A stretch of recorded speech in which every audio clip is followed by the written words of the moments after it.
Hoy quiero comenzar este video al final de la semana diciendo gracias. Gracias a una hermanita de manera muy particular porque Dios puso en su corazón dar un donativo para este canal. Le agradezco muchísimo por eso. Como no le pregunté si podía decir su nombre, no lo voy a decir, pero le agradezco muchísimo por este donativo. También he visto algunos comentarios en los que preguntan por nuestro pastor Dani Perla, pero justamente lo explicaba el viernes pasado. Ya a partir de esta semana estamos trabajando de forma diferente porque yo tuve que ser movido hacia otro lugar. Yo ya no estoy trabajando más en Radio Adventista, pero siempre oramos por este ministerio radial que es para la predicación del Evangelio, porque ahora estoy trabajando en la Asociación Central atendiendo un distrito. Esperamos con la ayuda de Dios servir en esta área y en el nombre del Señor permitirle al Señor que nos utilice para llevar bendición también al distrito. Estamos en el distrito de Popotlán en este momento y un saludo a todos nuestros hermanos ahí en Popotlán. Estamos trabajando para el Señor ya entonces en esta área y por lo tanto nuestro pastor Dani Perla continúa haciendo material para la escuela sabática para el canal de Radio Adventista, pero yo continúo también aquí en este canal a fin de poder tener otro medio para seguir expandiendo el mensaje de la palabra de Dios. Al final, todo lo que hacemos al publicar estos materiales es tratar de hacer esto, ayudar a otros a conocer un poco más de la palabra de Dios. Por eso agradezco mucho el donativo, pero también agradezco que puedan compartir este video con todos los que puedan compartirlo. Hoy vamos a hacer un breve resumen de lo que ha sido nuestro estudio de la lección de esta semana, vida y muerte, y en el que vimos al apóstol Pablo en una dicotomía, ¿no? En un dilema. ¿Qué era mejor para él? ¿Ir al descanso ya después de su fructífero ministerio o todavía seguir vivo para poder seguir predicando el Evangelio? ¿Qué sería lo mejor? Lo digo de esta manera porque eso es parte de lo que estudiamos esta semana y aprendimos un poquito sobre unas expresiones que Pablo dice ahí que se refieren justamente a el deseo de Pablo de que la obra de Dios avance. Así que vamos a orar para hacer este resumen y en el nombre del Señor pedirle a Él que nos permita avanzar con fe en la obra que ha puesto en nuestras manos. Querido Padre, gracias te damos por tu palabra que hemos estudiado durante esta semana. Hemos sido desafiados, Señor, porque nosotros no hemos sido puestos, al menos no todos, tal vez alguno de mis hermanos y hermanas sí habrá sido puesto en un aprieto como el de Pablo, pero muchos de nosotros no. Y sin embargo, cuando vienen las pruebas, flaqueamos. Pero hoy hemos aprendido durante esta semana que podemos fortalecernos en ti, así como el apóstol Pablo.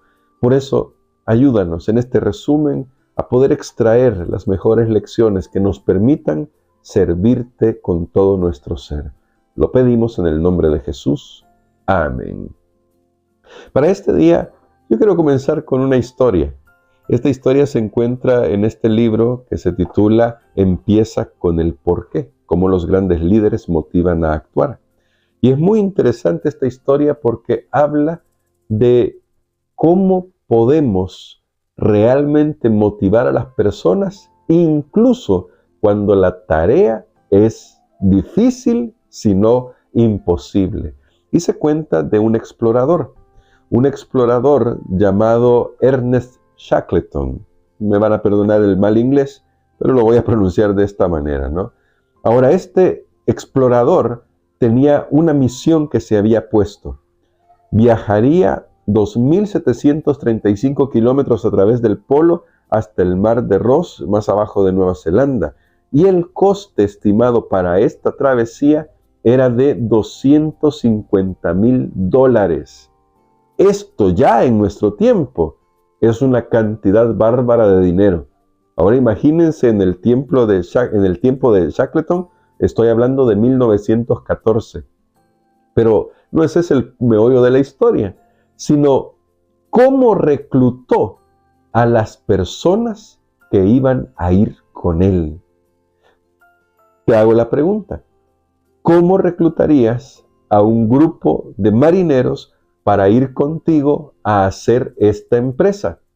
Que definitivamente iba a ser difícil, porque se trataba de explorar la Antártida, de explorar la Antártida, y eso en ese momento no era posible. Incluso hoy en día es muy difícil porque es un lugar inhóspito. ¿Cómo reclutarías a las personas que van a ir contigo? Bueno, cuando Shackleton, ya llegaré a cómo lo hizo Shackleton, cuando Shackleton o Ernest hizo este viaje, partieron, si no estoy mal, el 5 de diciembre de 1914 con una tripulación de 27 hombres y salieron y tristemente encallaron. Y esto ya era un problema. Shackleton dejó a la mayoría de ellos en el barco mientras iba a buscar ayuda, solamente se llevó algunos cuantos, y la verdad es que las perspectivas no eran halagüeñas, no eran buenas. Se sabía, y bueno, lo sabemos también ahora por los distintos accidentes en los que ha quedado un grupo de personas prácticamente perdidos en zonas inaccesibles, pero se sabía ya que en este tipo de condiciones había revueltas, había pleitos, hasta había canibalismo en algunos casos. Eso era terrible. Parte de eso ya se ve en una serie, creo que es serie, yo ni siquiera la he visto, pero me la han mencionado tanto que la tengo en la cabeza, y es La Sociedad de la Nieve, que un grupo sin experiencia en un lugar inhóspito puede llegar a hacer cosas realmente graves. Y la pregunta era, ¿cómo iban a hacer estos que se quedaban ahí? Porque no fue tan rápido que llegó el auxilio. Llegó varios meses después de que Shackleton, con las pocas personas que se llevó, fueron a buscar ayuda. Lo sorprendente es que todos estaban bien e incluso con el ánimo moderadamente bien también. ¿Cómo lo logró? ¿Cómo era posible que Ernest hubiera reclutado a personas que, probados hasta el extremo, se mantuvieran unidos y no llegaran a hacer ninguna barbarie? Todo estuvo en la forma en que él les presentó este proyecto. Por eso vuelvo a preguntar, ¿cómo presentarías este proyecto? ¿Cómo enrolarías a un grupo de personas para una travesía peligrosa? ¿Qué te parece este anuncio? Se necesitan hombres para una expedición. Experiencia mínima de 5 años. Imprescindible saber cómo izar una vela mayor. Trabajarán con un capitán estupendo. Así se redactan la mayoría de anuncios de trabajo hoy en día, y tristemente parece que incluso en el mundo cristiano así queremos invitar a la gente a unirse a trabajar. Vengan, vamos a trabajar, tenemos el mejor ambiente en la iglesia y vamos a seguir adelante porque tenemos un buen anciano de iglesia, hoy tenemos un buen pastor, etc. Pero no fue ese el anuncio de Ernest. No fue así que anunció la expedición. Y gracias a Dios por eso, porque si la hubiera anunciado así, los que hubieran llegado habrían hecho un desastre. ¿Quieres escuchar el anuncio que publicó Ernest? El anuncio era el siguiente: se buscan hombres para un viaje peligroso, salario escaso, frío, largos meses de completa oscuridad, peligro permanente, regreso a salvo, incierto, honor y reconocimiento en caso de éxito. Y con ese anuncio, 27 personas se enrolaron. Y esas 27 personas se mantuvieron unidas y lograron lo imposible en un momento de tensión tremendo. ¿Y por qué me tomé el tiempo para contar esta historia? Lo que hemos aprendido esta semana nos habla de la misión que nosotros tenemos. En el propio apóstol Pablo se verificó que aquellos que están dispuestos a cumplir la misión van a enfrentar tormentas, Pero recuerda lo que hemos venido aprendiendo desde la semana pasada y estas 3 semanas. Básicamente lo que hemos aprendido es que debido a la cosmovisión de Pablo, Pablo podía mantener el buen ánimo incluso cuando para él lo que estaba enfrentando no era nada bueno, con la perspectiva de perder la vida. Pero se mantenía ahí. No solo eso, como lo estudiamos esta semana, él incluso llegaba a pensar, si yo sigo vivo y estoy en esta situación, es porque Dios quiere que el Evangelio siga siendo predicado. Pero si Dios dice que ya debo descansar, entonces yo ya terminé mi carrera y estoy satisfecho con ello. ¿Notas la perspectiva de Pablo? ¿Por qué? Porque él entendía que estamos en un gran conflicto. Él entendía que el viaje es peligroso. Él entendía que hay peligro permanente. Él entendía que tal vez lo que le iba a tocar enfrentar era frío, angustia, hambre. Bueno, de hecho, en 2 de Corintios explica todo lo que enfrentó. Pero contrario al anuncio de Ernest Shackleton, que dice al final honor y reconocimiento en caso de éxito, Pablo también entendía que la obra en la que él estaba ya tenía el éxito asegurado, que Satanás no puede detener la obra de Dios y que vale la pena rendirlo todo para Dios a pesar de lo que nos pueda costar aquí. Ese era el meollo de Pablo y ese es el trasfondo de donde aparecen estas expresiones que estudiamos y consideramos esta semana. Eso de decir de Pablo, para mí el vivir es Cristo y el morir es ganancia. Y no sé qué sería lo mejor, dice más adelante, si quedar en el cuerpo o partir o ser desatado y estar con Cristo. Pero estudiamos en esta semana que esas expresiones se refieren a identificarse de tal manera con el ministerio de Cristo que Pablo estaba dispuesto incluso a morir como Cristo murió por nosotros. ¿Por qué? Porque Pablo creía en la resurrección. Entonces, queda claro en el texto bíblico que Pablo no está pensando en un más allá incorpóreo. Pablo está hablando de la resurrección. Y Pablo tiene en mente que cuando cierre sus ojos, en el momento que Dios lo llama al descanso, lo siguiente que verá cuando los abra, cuando resucite, será a Jesús venir en gloria, y esa es la mayor victoria que podía tener en su vida. Ahora Pablo, hacia el final del primer capítulo, nos ayuda a nosotros a pensar sobre la importancia de mantenernos unidos. Vamos a enfrentar tormentas, pruebas, problemas.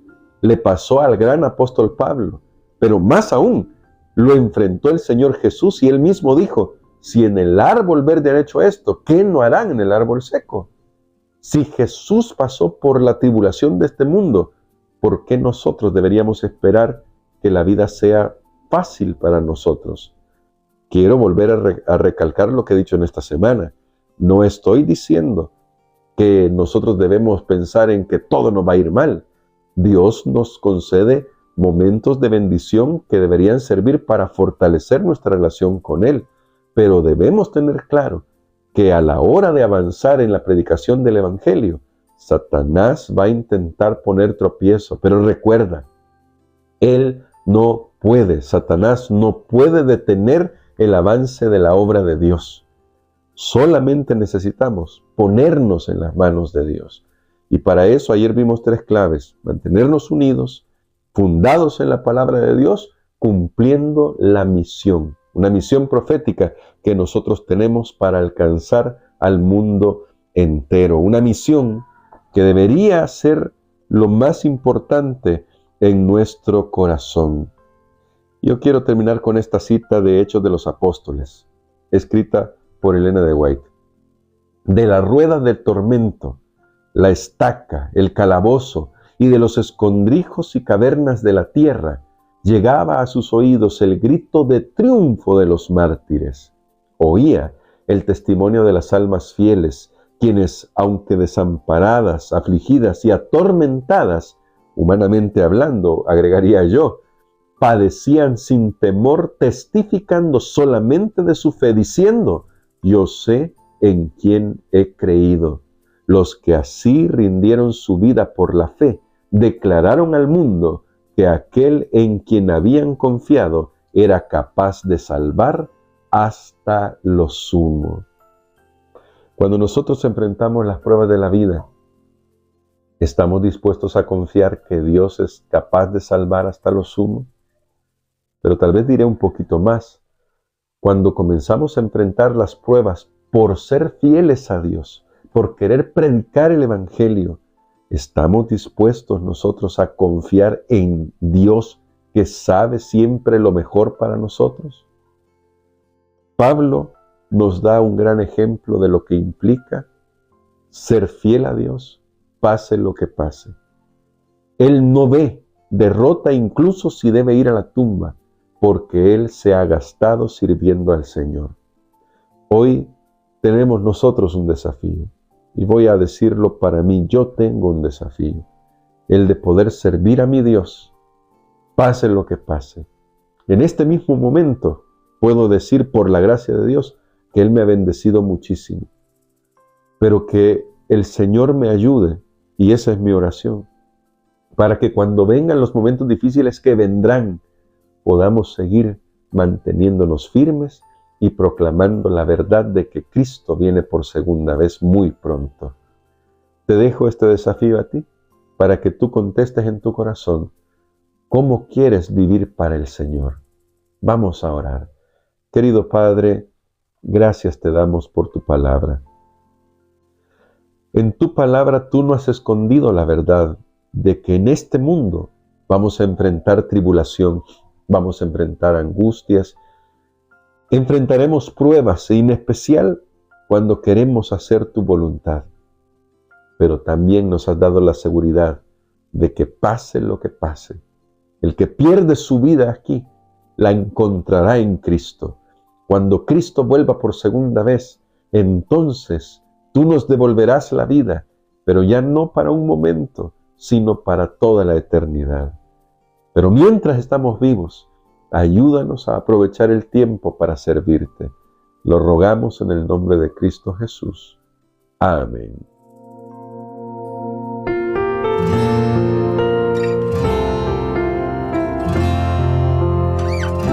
El cielo y la tierra se unieron en Cristo, Rey supremo sobre toda creación. Él es la imagen del Dios invisible que se muestra en su infinito amor.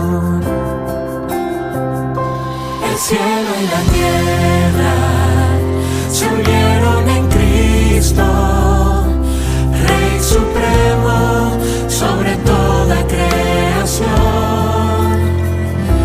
Él es la imagen del Dios invisible que se muestra en su infinito amor.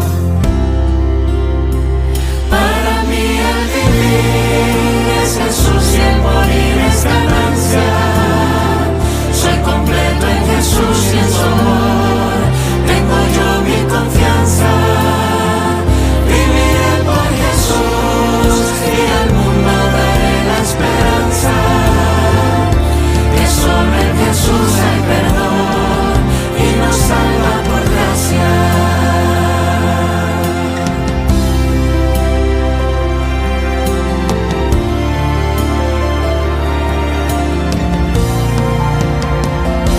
Somos su pueblo, Si somos su pueblo, unidos en Cristo, quien transforma todo nuestro corazón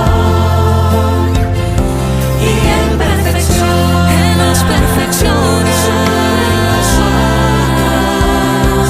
hasta el día de nuestra redención.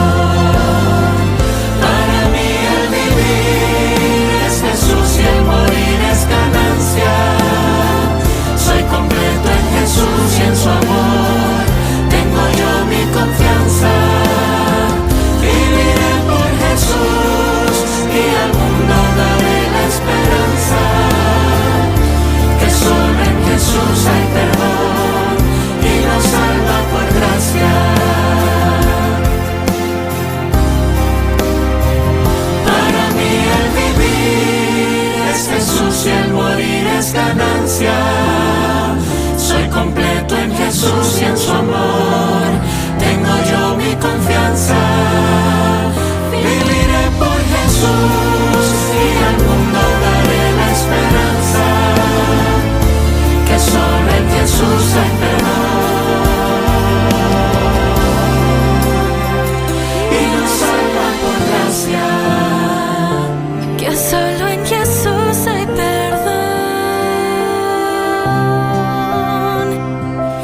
salvación.